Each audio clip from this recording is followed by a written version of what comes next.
Hi again, friends. Welcome back to the channel. If you're new here, I'm Walt Moore, also known as Dan Wilson, and we've got a nice, beautiful, sunny spring day going on here in southeast Missouri. Finally got some beautiful weather and finally getting the winter over with. So, good time to do a little outside video shoot here. And today I thought I had a little plumbing job come up earlier, but the customer didn't call me back, so got back home here and decided to do a little video for you guys. And so today I'm going to be doing a little bit of maintenance repair work on a push lawnmower here, just a little bit, because we got mowing season coming up pretty soon. And so here in just a moment I'll swing the camera around, show you guys what we're working on today. Be right back. Well guys, got the camera back inside the garage here. I need to get out of the wind for a little bit there, and I hope my light angle's okay for right now. And we'll swing the camera around here and show you guys what we're going to work on for today. So what we have here is a not really super old Craftsman brand push lawnmower. If I can get the camera maneuver around a little bit here, you guys can have a look at it. Now this push mower has been in the garage for I think close to 4 years now. It has not even been started up or operated for quite a long time. So we're going to need to do some maintenance on it and see what kind of issues we might have with getting it up and running again. One of the first things that we want to always check out for these machines is right down here. It's called the primer bulb. What this does, hope you guys get a good shot of that. What we do is we push that about 4 or 5 times prior to starting the engine, and that helps to prime up the carburetor, draws fuel directly from the fuel tank into the carburetor. So it's very essential to use that and clear out any air blockage that might be in the fuel lines and get some fuel directly to the carburetor. So as far as I can tell, this primer bulb has no cracks or holes or anything in it, as far as I can tell. So we get farther along, I may go ahead and take that out and inspect that a little bit. I know the machine's quite dirty. Like I said, it's been in storage for I think close to 4 years, so it's been a while since it's been pulled out of the garage, but overall not in real bad condition.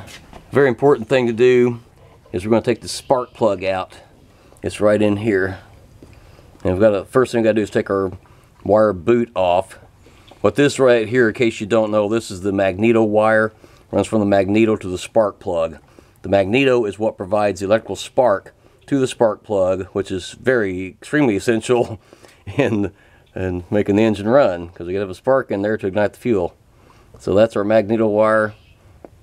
You just give it a little twist like this. It'll come right off. Yeah, there it went, just like that. Okay. We'll give this a good inspection on the inside of that too, and make sure there's no corrosion. It doesn't look too bad right now. I'll look at that a little further. Okay, one of our next moves here is we're going to take that spark plug out. On this particular motor, I'm pretty certain that is a Champion J8C spark plug. So for that particular plug, what we need here is a 13/16 deep well socket. What I have right here. This is a spark plug socket, and that is a 13/16. I'll show you a little potential problem we might run into here in the course of this. Of course, we want to make sure the socket is going to fit the spark plug, and of course it does. It fits it perfectly. Okay, our next little thing we got to work out here is we're going to take that off of there. I'm going to hide a little something for you guys just for a minute here. Okay, I'm just showing you guys what I have here is a 13/16 spark plug socket, and it's got to be a deep socket like that so it'll easily go over the entire spark plug and get on the nut head part of it, or whatever you want to call it, to grip it. Here's a little something you may run into if you do this kind of stuff on your own, and maybe you don't have as many tools as I do. I got a wide variety of hand tools, sockets, wrenches, all kinds of stuff. But what we have here happens to be what we call a 1/2" drive socket. If you can see that okay, I hope so. This is what we call the drive end of the socket. That means that this end right here is where the ratchet has got to fit into in order to turn the socket. But this is a 1/2" drive socket. So if you're limited on tools, say for example, what I have here is a 3/8" drive ratchet. Of course, here I have an extension on it, which comes off very easily. Here's the ratchet itself. That has a 3/8" drive on there. Now, of course, a lot of times we put an extension on there. It makes it a little easier to get into some deeper spots we're working on. Here is the problem of the day. Maybe, or maybe not. But in case you run into this, if you're not a professional mechanic, you know, I've been a small engine mechanic for like 30 plus years now, so I've run into all kinds of supposed stuff. Here's a little issue you might supposed to run into. If this is the only ratchet you have, that's a 3/8 drive ratchet, and all you have is a 1/2 inch drive socket, we have a problem. I didn't call Houston about it because they don't need to know. I started to say, Houston, we have a problem. But anyway, just joking a little bit. But look what goes on here, guys. Our 3/8 inch drive socket and extension is not going to fit in that there socket. It's too small. So what are we going to do, guys? Folks, I have a solution for almost any problem that comes up. So in addition to this ratchet and this socket, I have right here what is called a socket adapter. Okay, I'll give you a good look at that. What this does on this end here has a 3/8 drive inlet end. On the other end it goes to a 1/2 inch drive. So look what happens. This will plug directly into this just like that, meaning now this ratchet and extension will slap right into the socket adapter just like that. Problem solved. And that's nice and tight, and that is certainly going to work. Okay, so one of the first things we got to do with our ratchet, right now the ratchet is in tighten mode. What we got to do now is we want to loosen. So on the back side of the ratchet here is a little switch like this. And some of these are a little bit different. It's just how this particular ratchet is set up. It's got a little switch here on the back side. Flip that over just like that to the position. And now we're in reverse mode. Okay, so now we're ready to take that spark plug out and see what kind of condition it's in. Oh, it came loose very easily. I've gotten a hold of a few of these that have been in there for a very, very long time, and they can be a booger to get out. This one's like super easy, but oh, look at the end of that spark plug.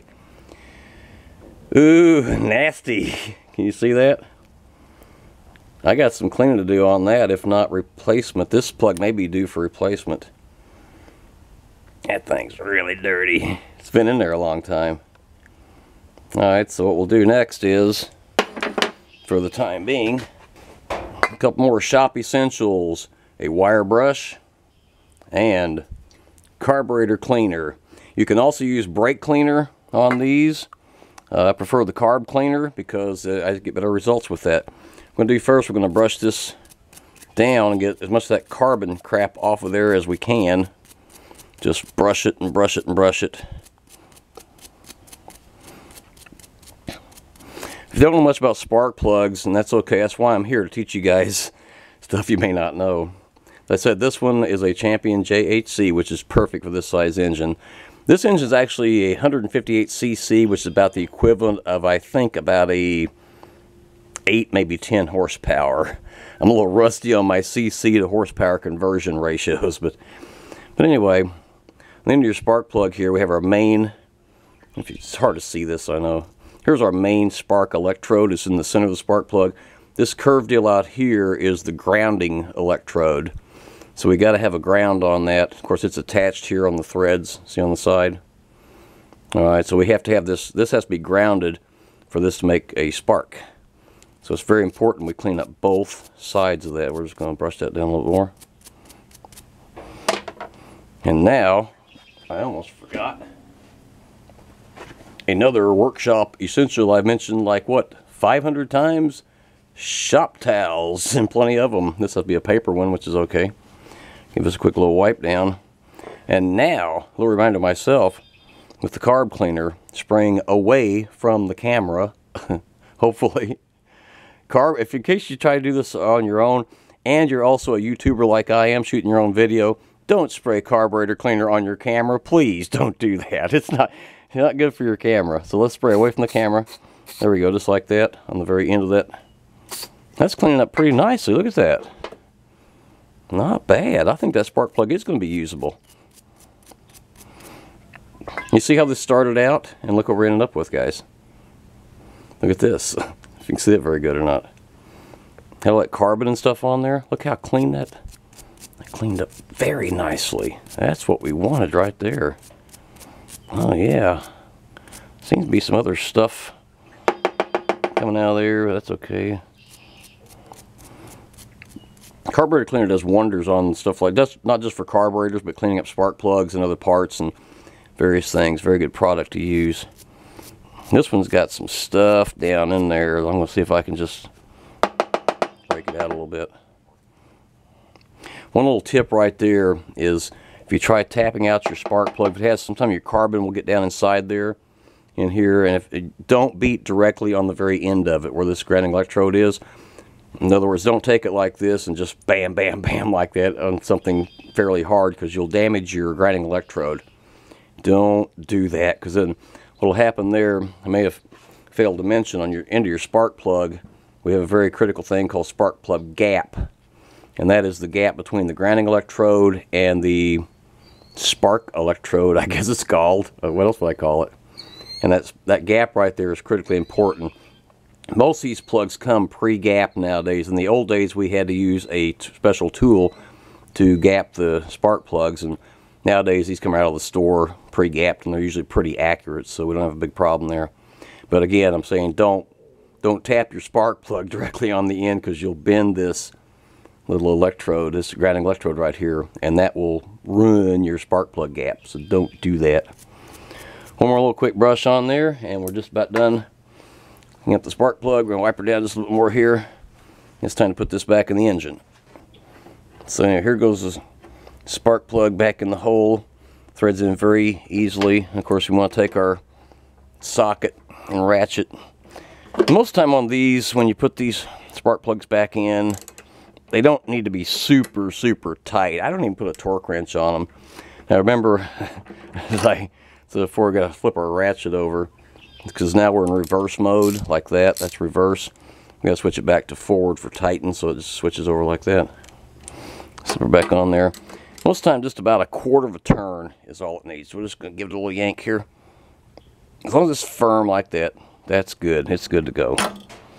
I'm hoping that spark plug will fire right up. Let this baby start up and run again. Okay, so we got our spark plug taken out, removed and cleaned up real good and very nicely. Hopefully it'll function well. Another very important thing we need to do is check our oil level.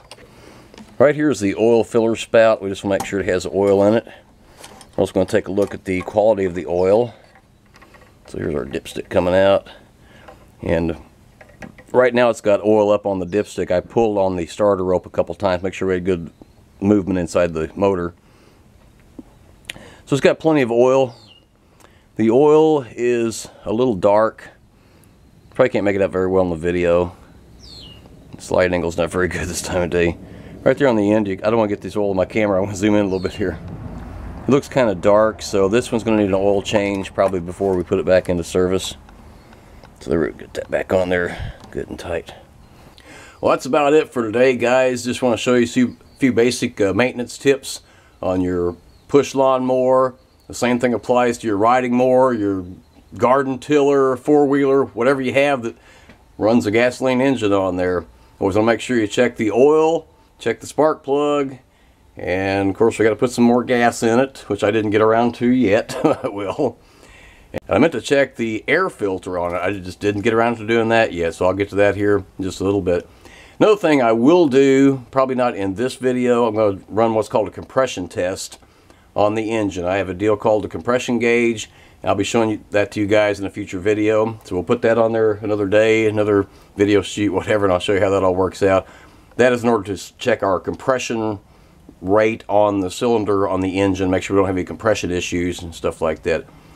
So this video I think's gotten long enough, so we're going to wrap this one up.